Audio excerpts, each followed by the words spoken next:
네, 오늘 오랜만에 아브라함의 열심, 어, 죄송합니다. 하나님의 열심 안 듣고 계시는가 봐요. 제가 아브라함의 열심에도 아무도 모르네요.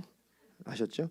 자, 하나님의 열심 아브라함, 하나님의 열심 아브라함 시리즈 27번째 시간입니다. 제목을 믿음을 보여주는 사람들, 믿음을 보여주는 사람들이라고 정해보았습니다. 저희가 지난 시간에 창세기 21장 9절부터 21절, 그러니까 아브라함이 이제 하갈과 이스마엘을 내쫓는 장면을 통해서 광야를 만나다라는 제목으로 함께 말씀을 나눴죠. 그래서 나를 만나고 광야에서 하나님을 만나고 우리는 사명을 만날 수 있다. 그렇게 하나님의 뜻을 따라서 한 걸음 한 걸음 진행했던 것이 아브라함의 삶입니다. 사건마다 그 하나님의 은혜를 경험하고 하나님을 알게 되는 그러한 믿음의 삶이었죠. 여러분, 대나무가 자랄 때 그냥 일자로 곧게 뻗지 않고 그 어떤 마디마디가 이렇게 있잖아요. 그런 것처럼 이 믿음의 사건들이 우리의 삶에 그런 줄 믿으시기를 바랍니다. 우리의 믿음은요, 그런 굵직한 사건들을 통해서 자라는 거예요.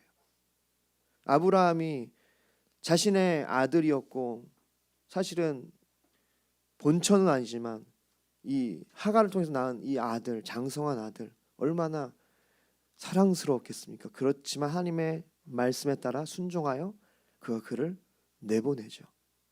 그럴 때 하나님이 그의 삶에 역사하시고 축복하시는 것을 우리는 보게 되는 것입니다.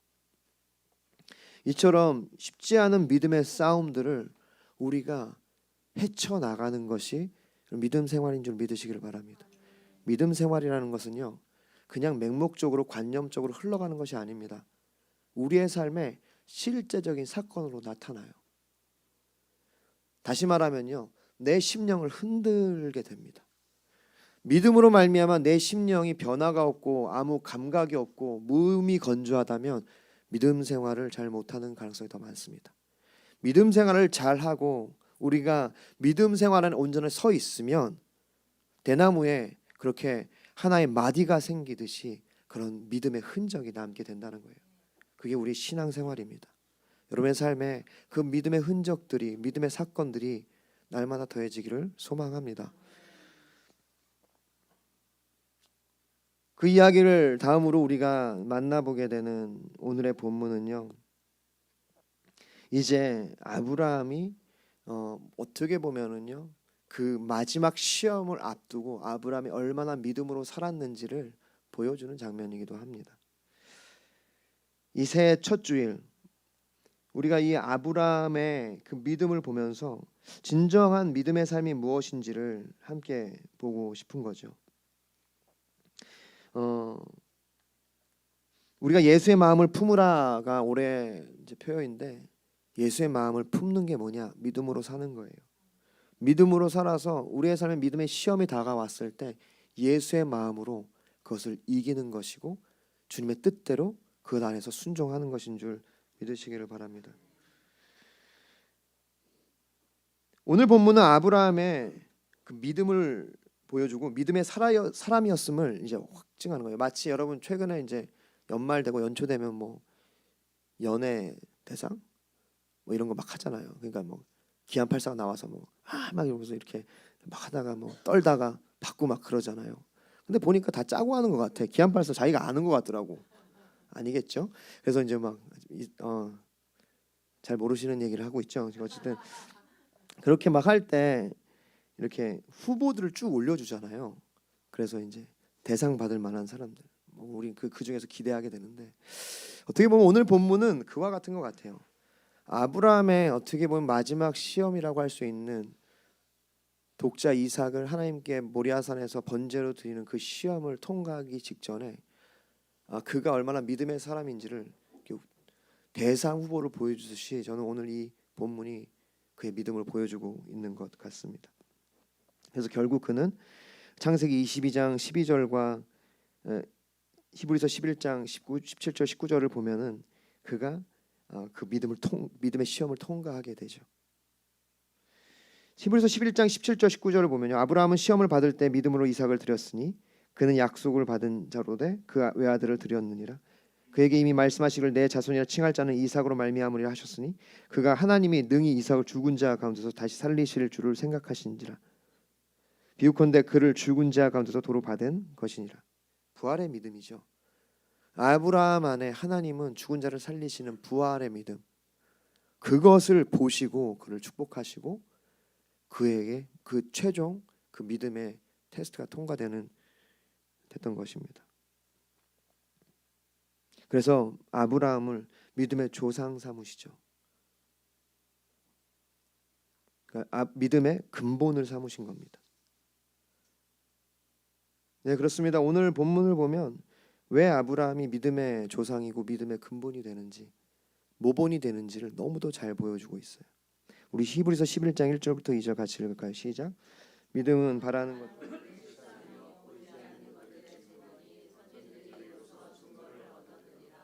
아멘.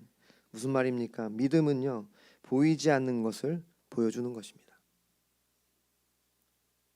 아브라함의 믿음은요, 보이지 않는 하나님을 보여주는 것이었어요.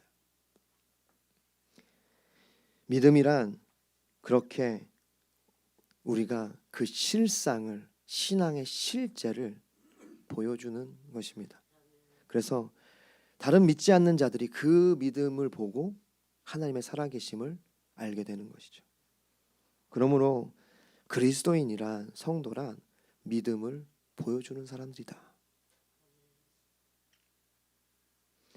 우리가 그러면 믿음을 보여주기 위해 어떻게 해야 되는지 오늘 본문을 보기 원하는데요. 첫 번째는요, 믿음의 증거가 있어야 돼요.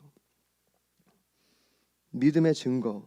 우리 오늘 본문 22절, 23절 같이 읽겠습니다. 시작. 그때 아비멜렉과 그 군대장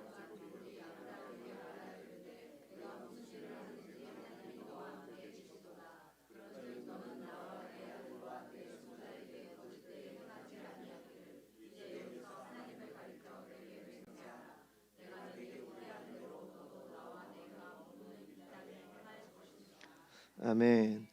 그렇습니다. 우리가 믿음을 보여주기 위해서는 증거가 있어야 합니다. 여러분 오늘 본문을 보면요, 아비멜렉의 고백이잖아요. 이게 아비멜렉이 어떻게 보면은 믿음의 사람의 고백이 아니라고 할 수 있는 거예요. 세상 사람들의 고백인 거예요. 하나님을 믿는 사람을 지켜본 자의 고백이라는 것입니다. 학자들에 의하면 그가 이제 이때가 한 5년 정도 아비멜렉과 어떤 관계를 한 지 한 5년 정도 지난 때라고 하죠. 한 오랫동안 지켜보니까 이 사람이 하나님의 사람인 거예요. 왜냐하면 이삭을 낳을 수 없는 상황 아니었습니까? 근데 이삭을 낳았어요. 100세의 아들을 낳았다고요. 그리고 하나님이 이스마엘도 지켜주시는 것을 보게 됐죠.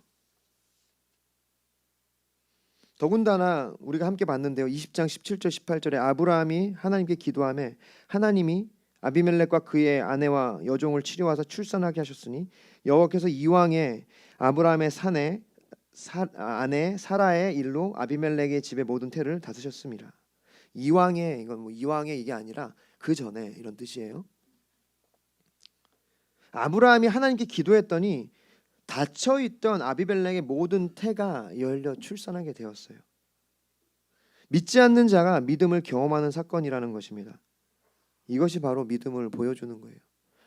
사랑하는 성도 여러분, 세상 사람들이요 우리를 주목하고 있습니다. 믿는 사람들이 어떻게 사는지를 보고 있어요. 우리는 믿음을 보여주는 사람들이에요. 얼마 전에 제가 이마트 24시 가서 배고파가지고 설교 준비하기 전에 제가 가끔씩 이제 가서 많이 사오거든요. 한꺼번에 다 먹진 않아요. 또 과자도 사고 탄산수도 사고 많이 삽니다. 엄청 사는 건 아니고 어느 정도 사고 이제 있는데 거기에 그 일하시는 분이 있어서 인사를 했죠. 그리고 혹시나 이제 전도나 할까 하고 저 여기 마무리 교회 왔습니다. 왜 목사예요? 교회 나오십시오 그랬더니 목사님이세요? 그러면서 뭐 이렇게 한번 보셨다는 거예요. 너무 이제 감사하기도 하고 고맙기도 하고 그렇구나. 함부로 이제 정말 살 수 없겠구나. 조심해야 되겠다. 걸리지 말아야 되겠다. 뭐 이런 거. 그래서 이제 그러면서 거기 씩씩한 누님도 계시잖아요. 그러면 다 아십니다. 다 아셔요. 얼마나 씩씩한지 우리 누님이. 사람들이, 우리 이웃들이 믿음의 사람들을 보고 있다는 거예요. 왜냐하면 여기 보시오. 믿음은 바라는 것들의 실상이요 보지 않는 것들의 증거다. 선진들이 이로써 증거를 얻었느니라.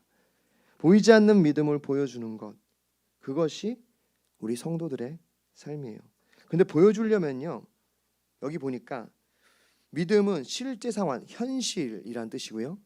믿음은 실상이란 말이 리얼리티가 현실이라는 거예요. 믿음은. 그러니까 머릿속에서 알고 하는 것이 아니라 현실로 보여주는 거다. 말만 하는 게 아니라 정말 따뜻하게 하고 섬기고 애쓰는 거죠. 두 번째로 믿음은 증거다. 영어로 evidence. 증거라는 거예요. 증거. 증인 뭐 이런 것과 같은 거죠. 우리는 세상을 향하여 이와 같은 실제와 증거를 보여주는 사람들이라는 겁니다. 여러분, 이 사람의 인생은요, 무엇을 믿든지 그것을 보여줍니다. 어떤 사람이 만약에 돈을 믿으면 돈을 믿는 것을 보여줘요. 어떻게 돈을 버는지. 만약에 어떤 사람이 뭐 명예를 믿는다, 그럼 그 사람은 명예를 따라가게 돼 있어요. 우리가 무엇을 믿든지 우리는 디스플레이와 같이 그것을 이제 보여주게 되죠. 오늘 아비멜렉의 고백을 보십시오. 내가 보니까 너는 하나님이 너와 함께 계신다. 여러분, 이게 축복이 아니에요. 하나님께서 너와 함께 계십니다. 믿으십시오. 아비멜렉이 와가지고 신방하는 게 아닙니다. 아비멜렉은 지금 그 팩트를 얘기하는 거예요. 내가 보니까, 오랫동안 지켜보니까 너와 함께 하신다, 하나님이. 그래서 이 거류민인 이방인인 아브라함에게 그 땅의 왕이 자신의 군대 장관과 찾아왔다는 거 아닙니까?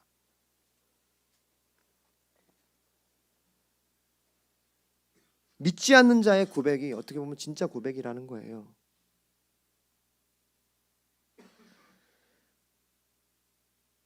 믿음은 반드시 이와 같이 증거됩니다. 아브라함이 그의 실제적인 삶, 리얼리티, 자신의 생활을 통해서, 그리고 이삭을 낳기도 하고, 뭘 하면은 잘 되기도 하고, 주님 축복을 주시는 걸 보니까 증거가 되는 거예요.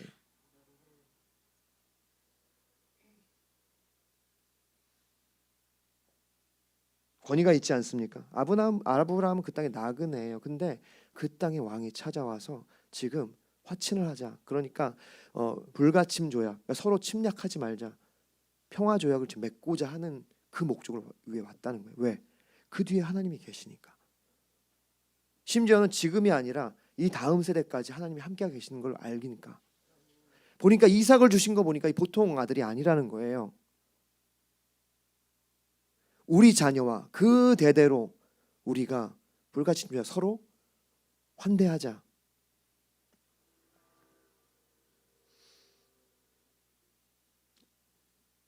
보면은 아브라함이 갑입니다.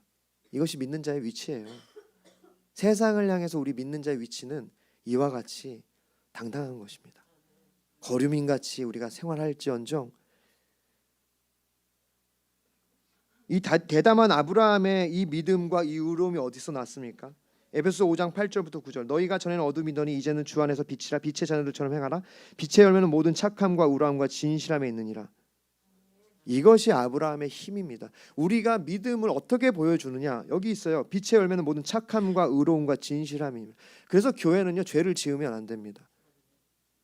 여러분, 그게 어떤 뉴스인지 정확히 알 수 없지만 얼마 전에 양평에 있는 어떤 교회에서 주차장을 막았다고 뉴스거리가 됐어요. 물론 내막을 잘 알 수 없지만 이건 굉장히 부끄러운 일입니다. 교회는 절대로 그러한 일에 휘말리면 안 돼요. 내줘야죠. 그런 논쟁이 있을 때는 그러한 논쟁으로 싸우지 말고 내줘야 되는 거예요. 물론 우리가 땅이 있으면 어떻게 될지 모르지만 함부로 얘기할 수 없죠. 엄연히 땅인데 왜 쳐들어오세요? 바리케이트를 쳐야 될지 모르지만 너무 안타깝잖아요. 우리를 통해서 하나님의 기준과 방식을 전하는 것이죠. 창세기 18장 19절 내가 그로 그 자식과 권속에게 명하여 여호와의 도를 지켜 의와 공도를 행하게 하려고 그를 택하였으니 하나님이 왜 아브라함을 택하셨다고요? 의와 공도를 행하게 하려고. 체다카 도덕적 의로움이고요. 의와 공도 미시파트 이건 법적 정의입니다. 우리 도덕적으로 법적으로 우리는 정의를 행해야 돼요. 그래야 세상 사람들이 하나님을 믿는 믿음의 증거를 보는 것입니다. 여러모로 우리의 삶을 통해서 증거가 돼야 됩니다. 그래서 맨날 우리가 이 안에서 왈가불가 할 게 아니라 여러분 우리가 진짜 세상을 향하여 믿음을 보여줄 수 있어야 해요. 그런 믿음의 증거가 있는 여러분이 되시기를 소망합니다. 두 번째로 믿음의 수고가 있어야 합니다. 믿음을 보여주는 사람의 특징, 믿음을 보여주는 사람들의 특징이 뭐냐면 그들이 믿음의 수고를 한다는 거예요. 오늘 본문 21장 24절부터 31절 아브라함이 이르되 내가 맹살이라 하고 아비멜렉의 종들이 아브라함의 우물 뺏은 일에 관하여 아브라함이 아비멜렉을 책망하며 아비멜렉이 이르되 누가 그리하였는지 내가 알지 못하노라 너도 알리지 아니하였고 나도 듣지 못하였더니 오늘에야 들었노라. 아브라함이 양과 소를 가져다가 아비멜렉에게 주고 두 사람이 서로 언약을 세우니라. 여러분 보십시오. 이제 언약을 세웠어요.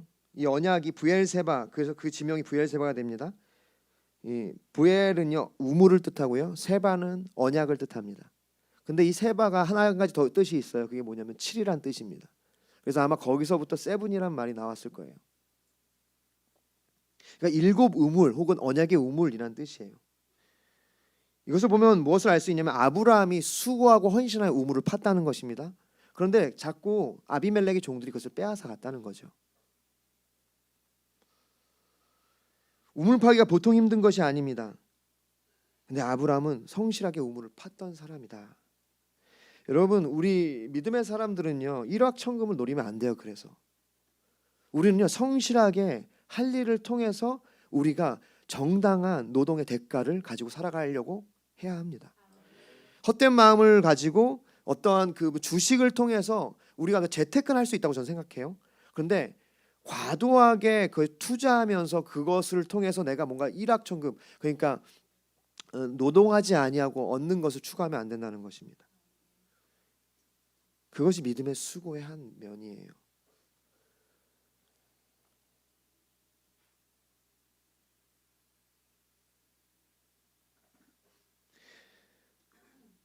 그 우물을 파는 그의 기술과 그의 성실함이 그의 자녀에게도 그대로 갔잖아요. 창세기 26장 18절부터 22절에 보면 그 아버지 아브라함 때 팠던 우물들을 다시 팠으니 이는 아브라함이 죽은 후에 블레셋 사람이 그 우물을 메웠습니다.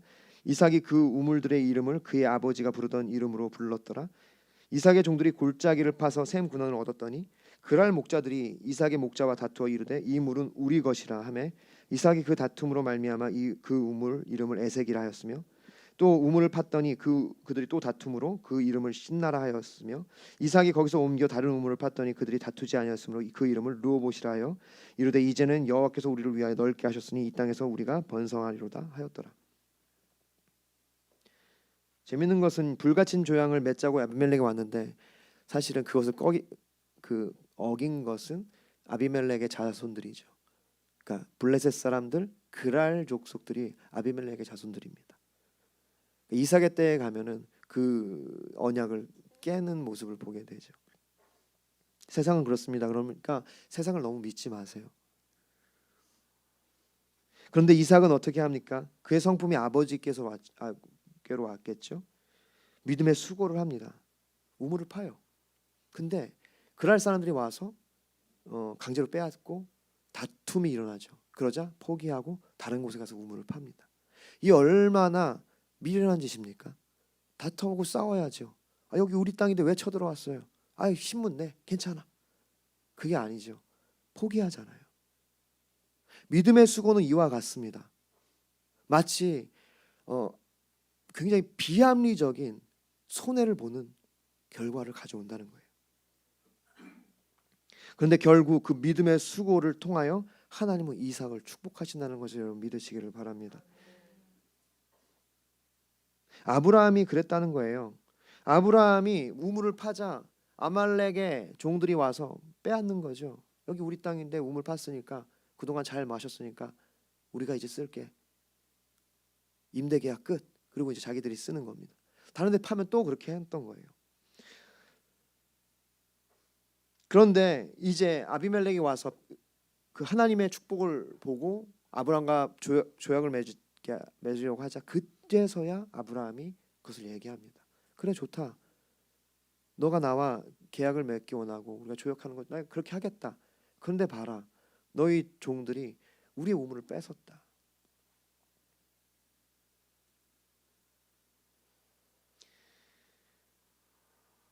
참고 참았다가 하나님의 때에 얘기하는 거 아닙니까? 믿음의 수고는 말이 앞서지 않아요. 그래서 행동으로 보여줍니다. 그 다음 구절을 보면 아브라함이 이르되 내가 맹세하리라고 여기는 아까 봤죠. 이제 그리고 이제 방금 읽었던 그 구절 제가 아까 읽었던 구절에서 아비멜렉은 뭐라고 얘기하면 내가 몰랐다라고 얘기해요. 학자들은 그렇게 얘기합니다. 이게 세상에서 믿는 자들의 위치다. 그러니까 우리가 믿는 자들이 알려줘야 되는. 그들은 잘 몰라요. 뭐가 뭔지 잘 모릅니다. 우리가 그들이 어떠한 기준을 가지고 살아가는지를 얘기해 줘야 된다는 거죠.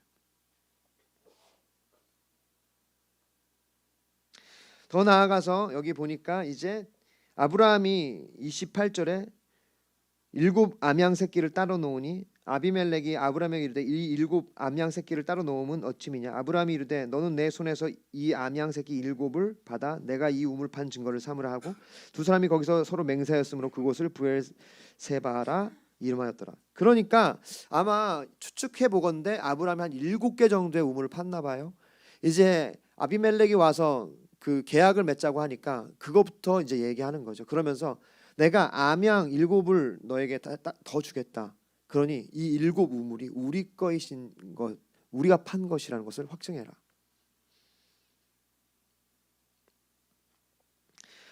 여러분 자기가 팠는데 지금 7 암양을 더 주고 있어요. 손해 아닙니까? 이게 믿음의 수고라는 것입니다. 우리가 지난번에 얘기했잖아요. 대가지불. 다른 이들도 너희에게 이런 권리를 가졌거든 하물며 우리일까 보냐. 그러나 우리가 이 권리를 쓰지 아니하고 범사에 참는 것은 그리스도의 복음에 아무 장애가 없게 하려 함이로다. 그런즉 내 상이 무엇이냐. 내가 복음을 전할 때 값없이 전하고 복음으로 말미암아 내게 있는 권리를 다 쓰지 않냐는 이것이로다. 할렐루야. 권리를 포기하는 것, 기꺼이 더 섬기는 것. 내가 월요일도 섬겼지만 화요일도 섬기는 거예요. 나 월요일 섬겼으니까 이 집사 이제 화요일은 너가 해야지. 내가 너보다 언니잖아. 뭐 이렇게 하면서 하는 게 아니라 기꺼이 더 섬기는 거죠. 마땅히 우물을 소유할 권리를 가지고 있음에도 불구하고 더 주고 그것을 확증하는 것입니다. 때로는 하나님이 우리에게 너무도 가혹하게 요구하세요. 사르밧 과부 아시죠? 열왕기상 17장 11절부터 13절에 보면요. 이제 가뭄이 들었어요. 먹을 것이 없었습니다. 그런데 이 과부가 이제 마지막으로 땔감을 가져다가 마지막 남은 기름과 그 밀가루로 아들과 함께 먹고 이제는 죽음을 준비하려고 했는데 엘리야가 오더니 그것을 달래요. 얼마나 파렴치합니까? 파렴치해. 여러분 그런데 어떤 일이 일어납니까? 거기에 순종하자 그의 기름통과 밀가루 항아리에 밀가루와 기름이 끊이지 않았다. 여러분 이것이 믿음의 수고와 같습니다. 때로는 하나님이 우리에게 너무도 어떻게 보면은 극한으로 우리에게 요구하세요. 여러분 그러나 그 믿음의 수고를 아까워하지 마십시오. 그럴 때 우리는 믿음을 보여줄 수 있는 거예요. 주님은 여러분의 작은 섬김도 하나도 땅에 떨어지지 않습니다. 마태복음 10장 41절 42절 선지자의 이름으로 선지자를 영접하는 자는 선지자의 상을 받을 것이요 의인의 이름으로 의인을 영접하는 자는 의인의 상을 받을 것이요 42절 함께 읽겠습니다. 또 누구든지 제자의 이름으로 이 작은 자의 내게 냉수한 것이라도 주는 자는 내가 진실로 너희에게 이르노니 그 사람이 결단코 상을 잃지 아니하리라. 아멘. 믿음의 수고를 주님은 하나도 잃어버리지 아니하고 받으십니다. 냉수한 것을 준 것까지도 주님이 기억하시겠다고 하세요. 상을 주시겠다고. 여러분, 오늘 교회가 참 감사한 것은 많은 이들의 섬김으로 굉장히 건강하게 성장하고 있습니다. 마무리의 교회가.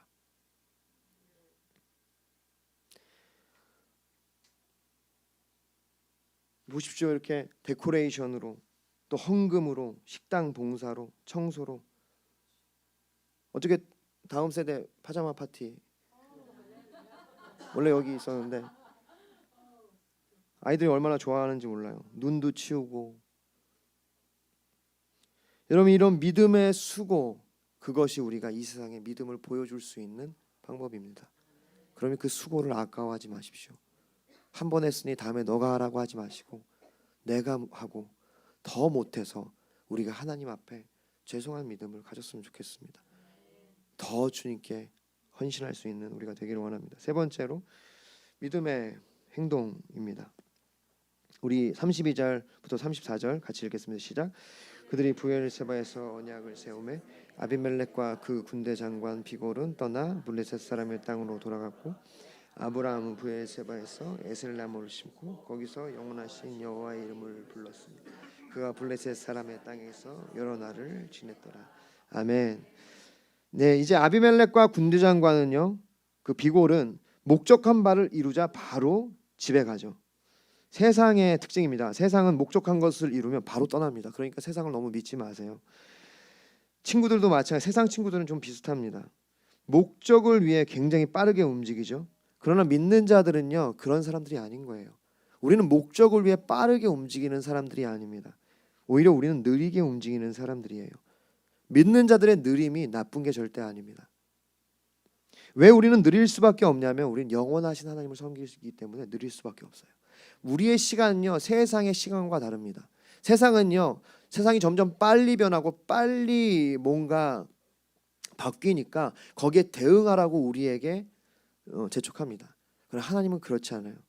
하나님은 언제나 우리에게 이 세상은 어제나 오늘이나 영원히 그 똑같다고 얘기하잖아요. 그러니까 하나님이 똑같고 이 세상은 늘 그러한 모습이었다. 늘 변화되는 모습이었다는 거예요. 우리의 목적은 영원한 하나님 나라에 있기 때문에 우리의 행동은 세상과 다를 수밖에 없는 것입니다. 보니까 이찬수 목사님이 그러한 비유를 하셨어요. 토끼와 거북이. 그러니까 우리는요, 거북이와 같은 삶이에요. 토끼가 거북이에게 졌던 이유는요, 토끼는 거북이를 경쟁 상대로 삼았기 때문에 그것이 목적이었기, 그 거북이를 이기는 게 목적이었기 때문에 거북이에게 졌습니다. 방심하고. 그러나 거북이는 그의 목적이 토끼를 이기는 것이 아니라 꼬린 지점에 꼬리나는 것. 여러분, 우리는 영원한 나라에 꼬리나는 것이 우리의 삶의 목적이기 때문에 빠를 필요가 없어요. 우린 정확해야 합니다. 정직해야 합니다.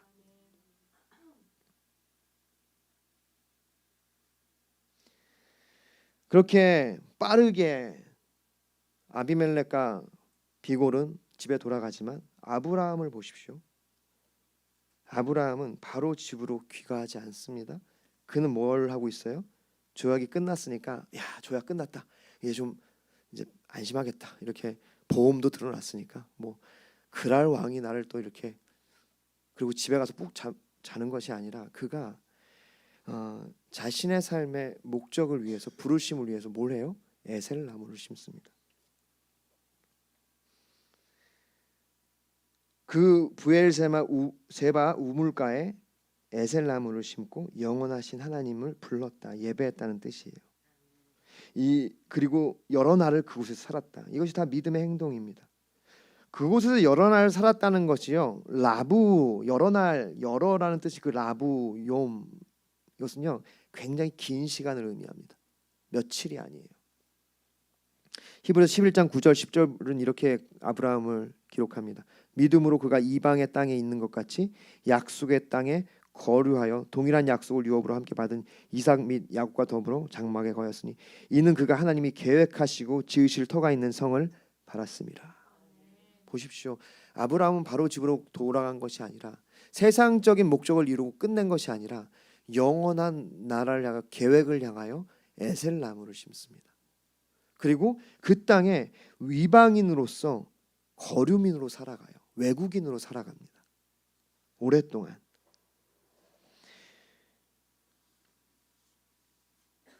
왜 이런 불편을 감수합니까?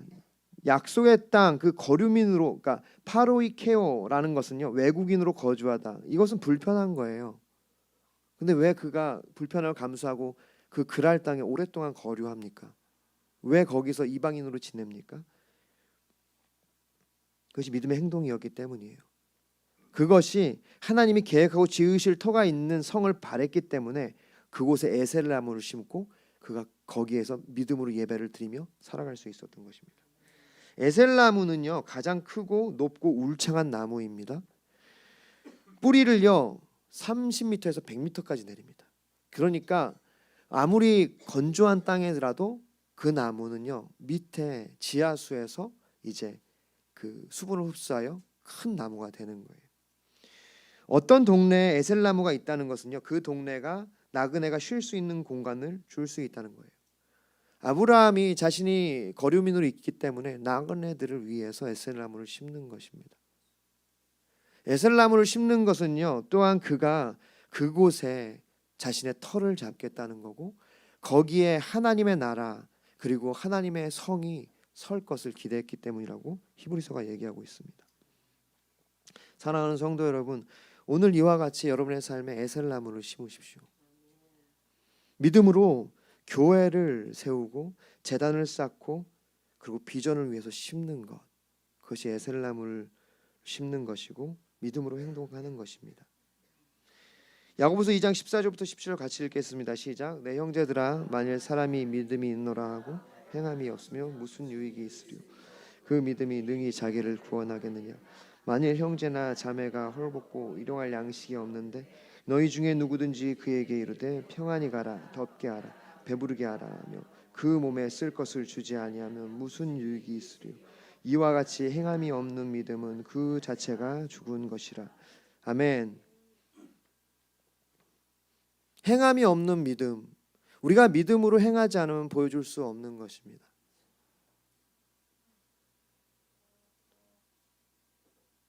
진짜 행동할 수 있는 믿음이 있어야 해요. 보면은 하는 사람은 하고 안 하는 사람은 계속 안 해요. 그와 같은 것은 좋지 않습니다. 하려고 하면 방법을 찾고 하지 않으려고 하면 변명을 찾는다. 저는 우리가 우리의 믿음 생활에서 특별히 믿음의 행동을 하려고 할 때 우리가 이 명제를 좀 기억했으면 좋겠어요. 하려고 하면 방법을 찾고 하지 않으려고 하면 변명을 찾습니다. 문제는 거기서 거치지 않고 말이 앞선다는 거예요. 섬기고 헌신하지 않고는 말만 앞서는 사람들이 있을 때 공동체는 깨집니다.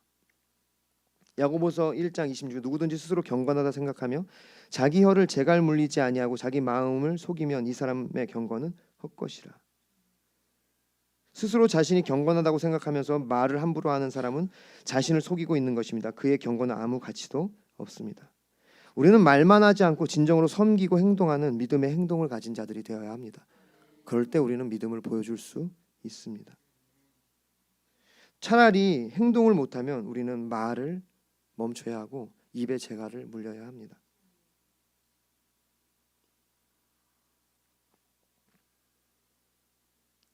이렇게 보니까 작년 1월 8일부터 다음 세대가 시작됐더라고요. 우리 사랑하는 윤지영 전도사님이 믿음으로 결단하고 다음 세대를 이렇게 귀하게 수원에서 왔다 갔다 하면서 주님, 우리 윤지영 전도사님 또 양평으로 이사했으면 좋겠습니다. 뭐 윤지영 전도사님 뜻과 상관없이 제가 그냥 선포하는 거예요. 재갈을 물려야죠. 믿음으로 행동도 안 할 거예요. 자, 어쨌든 1월 8일부터 시작됐는데 어저께 뭐 다 우리 아이들은 아니지만 15명 내외가 되는 아이들이 모여서 이제 파자마 파티를 했잖아요. 여러분, 믿음으로 행동하고 움직이고 헌신할 때 말만 하지 않고 누군가가 애쓰고 에너지를 드릴 때 열매가 맺혀지는 것입니다. 그것이 믿음의 행동이죠. 말씀을 정리하겠습니다. 우리 마태복음 5장 14절부터 16절 함께 보겠습니다. 시작. 너희는 세상의 빛이라. 산 위에 있는 동네가 숨기지 못할 것이요 사람이 등불을 켜서 말 아래 두지 아니하고 등경 위에 두나니 이러므로 집안 모든 사람에게 비치느니라. 이같이 너희 빛이 사람 앞에 비치게 하여 그들로 너희 착한 행실을 보고 하늘에 계신 너희 아버지께 영광을 돌리게 하라. 아멘. 사랑하는 성도 여러분, 우리는 세상의 빛입니다. 우리의 빛을 사람들 앞에 비치게 해야 해요. 오늘날로 말하면 우리는 세상의 디스플레이입니다. 우리를 통해서 사람들은 하나님을 볼 수 있는 것이고 하나님을 인식할 수 있는 것입니다. 이것이 우리에게 주신 부르심이에요. 그래서 우리는 믿음의 증거가 있어야 하고 믿음의 수고가 있어야 하고 믿음의 행동이 있어야 합니다. 사랑하는 성도 여러분, 여러분 세상에 믿음을 보여주는 사람들이 되십시오. 중요한 것은요, 우리가 빛의 발광체가 아니라는 거예요.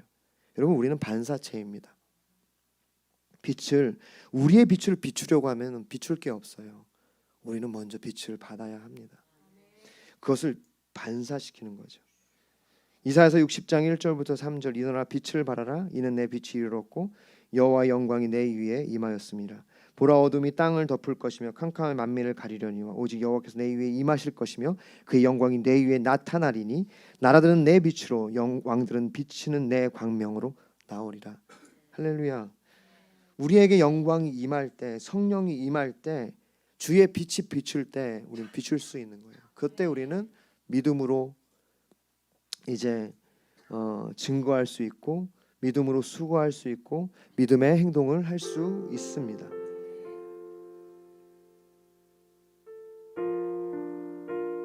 우리에게 얼마 시간이 없어요. 제가 어렸을 때 2020 원더키드를 보면서 내가 그때는 우주선을 타고 우주여행을 할까 상상하던 때가 엊그제 같은데 40 중반이 됐습니다. 2024년이 됐는데 우주여행은 쉽지 않네요. 제 시간이 참 빨리 갑니다. 주님 곧 오십니다. 그러므로 여러분, 우리가 히브리서 10장 37절 39절 말씀처럼 뒤로 물러갈 생각을 하지 마십시오. 앞만 보고 가셔야 돼요. 난 믿음이 없어, 나는 연약해가 아니라 그냥 믿음으로 돌진하는 겁니다. 그 믿음은 주님이 주시는 거예요. 제가 이런 얘기를 사실 좀 조심스러워하지만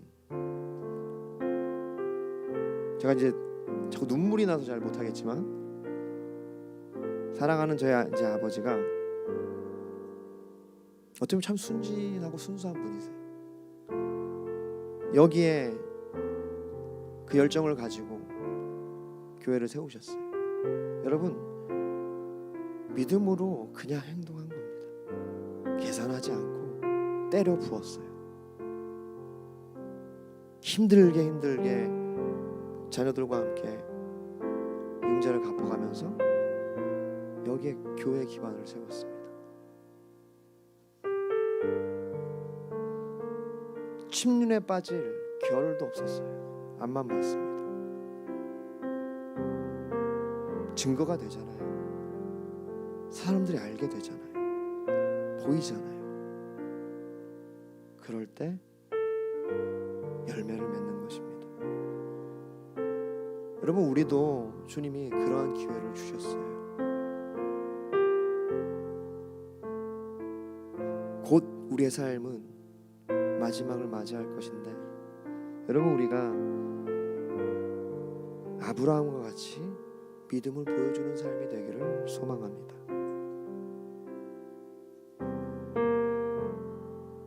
어떻게 보면은 연약하고 나약하였지만 감히 말씀드리면 작은 섬김이었지만 우리가 또 고 안상희 목사님과 같이 또 그 누구라도 기꺼이 헌신하는 그분들과 같이 믿음의 수고와 믿음의 증거와 믿음의 행동으로 믿음을 보여주는 삶이 되었으면 좋겠습니다. 이 시간 함께 기도할까요?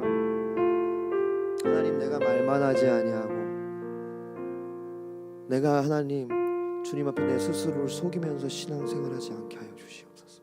하나님 내가 믿음의 증거가 있게 하여 주시고 하나님 믿음이 세상에서 증명되게 하여 주시고 하나님 내가 믿음의 수고를 아까워하지 않게 하여 주시고 기꺼이 내가 믿음으로 행동하는 믿음을 보여주는 성도가 되게 하여 주시옵소서. 함께 기도하겠습니다.